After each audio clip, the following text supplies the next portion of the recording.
I used to think I had a good imagination, the kind that turns shadows into shapes, or makes you double check a dark hallway before turning off the lights.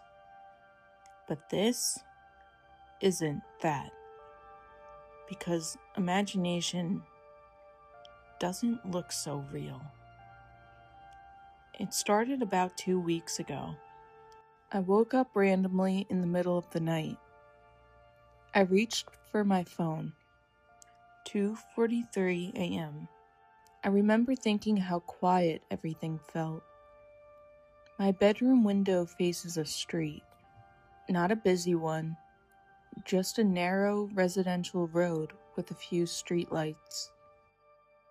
Normally there's at least something, a passing car, someone walking their dog, wind blowing in the trees, anything.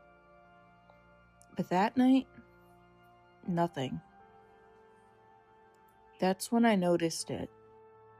Something standing under the streetlight. At first I thought it was a person, tall and still, just standing there. I sat up slightly, trying to get a better look. The light flickered once, and for a second, I realized something wasn't right. It was too still. Not like somebody standing still, more like something posed. I told myself it was nothing, just somebody outside, maybe on their phone. So I laid back down and tried to go back to sleep. But before I closed my eyes, I looked one more time. It was still there. The next night I woke up again. Same time, 2:43 a.m. I didn't even check my phone right away. I just knew. Slowly I turned my head towards the window. It was there again. Same spot, same position, except this time, it was facing my house. I couldn't see its face clearly. The streetlight was behind it, casting everything into shadow. But I could tell. It was looking at my house. At me. I stayed completely still. Like if I didn't move, it wouldn't notice me. And for a while, I told myself I was being ridiculous. It was just a person. People stand outside sometimes. Maybe they live nearby? Eventually, I forced myself to lie back down, but I didn't sleep much that night. The third night, everything changed. I woke up again, 2:43. This time, I didn't hesitate. I looked straight at the window, and my stomach dropped. It wasn't under the streetlight anymore. It was closer, standing just at the edge of my yard. The way it stood wasn't right. Its arms hung too low at its sides. Its head tilted slightly like it was studying something. Studying me.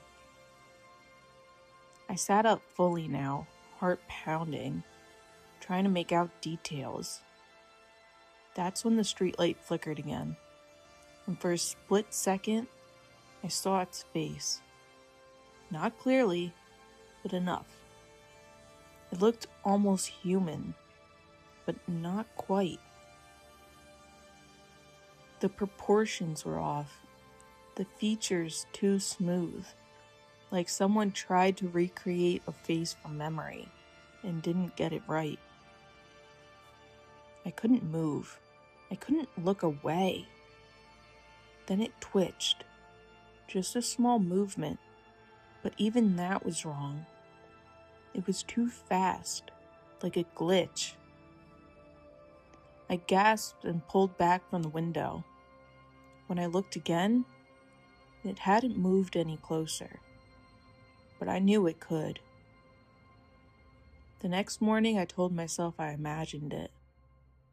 Sleep paralysis, stress, anything that made sense. But that night, I kept my curtains closed. I didn't want to see it. I stayed up as long as I could, watching TV, scrolling on my phone, just trying to distract myself. But eventually, I fell asleep.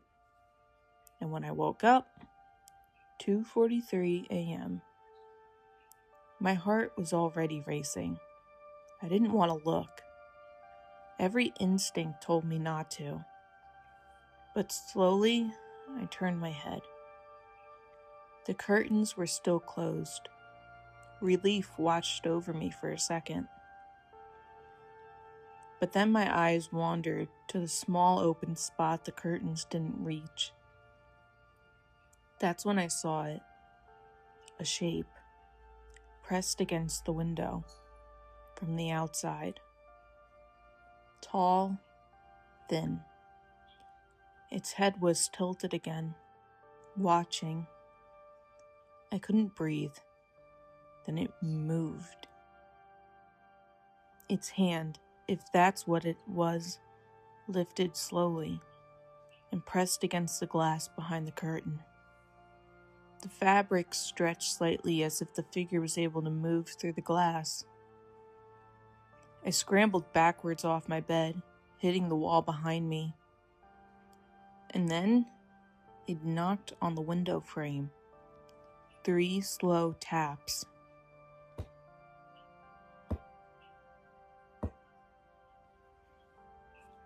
I covered my ears, squeezing my eyes shut.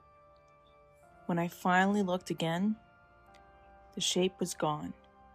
The curtain hung still, like nothing had ever been there. I didn't sleep again that night.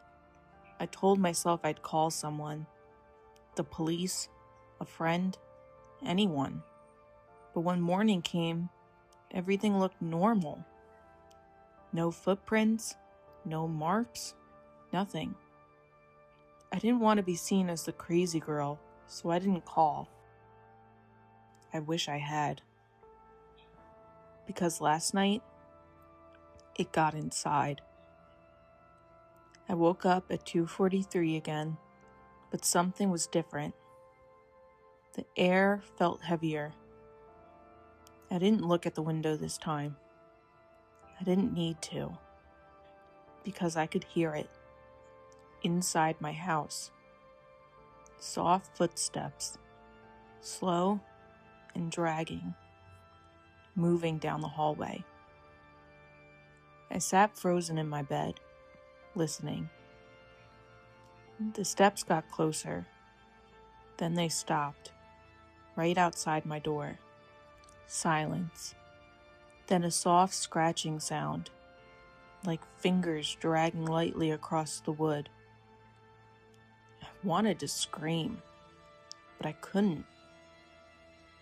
The handle didn't turn. The door didn't open. It just stayed there, waiting. After what felt like forever, the sound stopped. The footsteps moved away. And eventually, everything went quiet again. I didn't move until morning. I checked the house, every room, every corner. Nothing. No sign of anything. But there's one thing I can't explain. My bedroom door. Since this started, I have always locked it before going to sleep. Always. But this morning, it was unlocked. The night is coming, and I already know what time I'll wake up. I don't think it's trying to get in anymore. I think it's waiting for me to open the door.